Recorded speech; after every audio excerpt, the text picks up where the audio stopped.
Well, good morning, boys and girls. I am on day 4 of the 12 days of story time before Christmas. And I want to dedicate this story to Sierra Jade, Thatcher Cole, Delta Ray. I love you all. Bunches and bunches and bunches. The Fairy Christmas. It was Christmas Day, and Toddy and Tita were alone. Papa and Mama had gone out west to see their big boy who was ill. He was sick.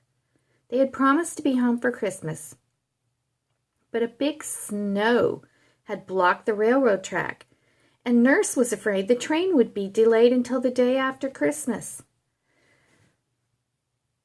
What a dull Christmas for two little girls all alone in the great city house with only the servants.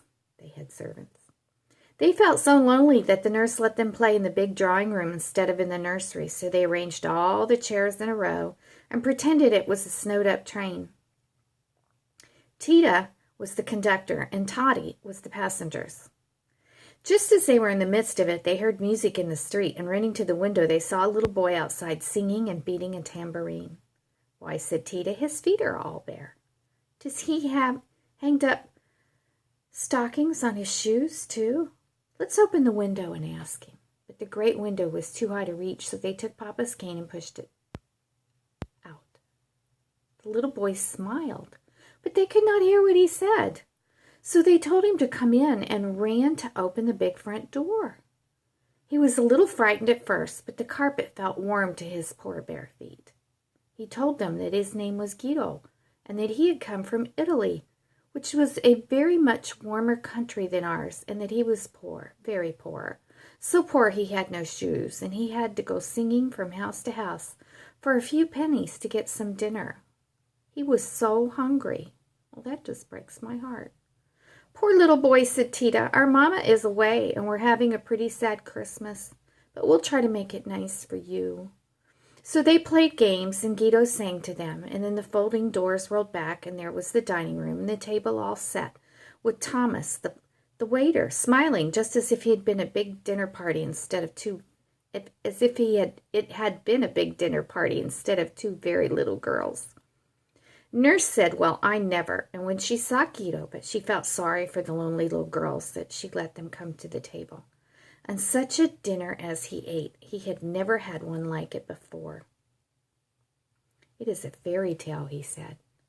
Just as dessert came on, the door opened, and in rushed Mama and Papa. The train had gotten in after all. They were so glad to see their darling girls, and happy instead of moping, that they gave them each some extra kisses. You may be sure little Guido never went hungry and barefoot after that. Long afterwards he would say, "That was a fairy Christmas."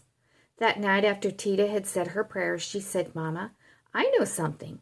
Whenever you feel sad and lonely, if you will just find somebody sadder and lonelier than yourself and cheer them up, it will make you feel better." And I think that was the best kind of a Christmas lesson of love. Don't you? You know, any time we feel sad and lonely and we do something for somebody else, it does make us feel better. It's not that being sad and lonely is a bad thing, but sometimes it can be an indication that we need to do something different.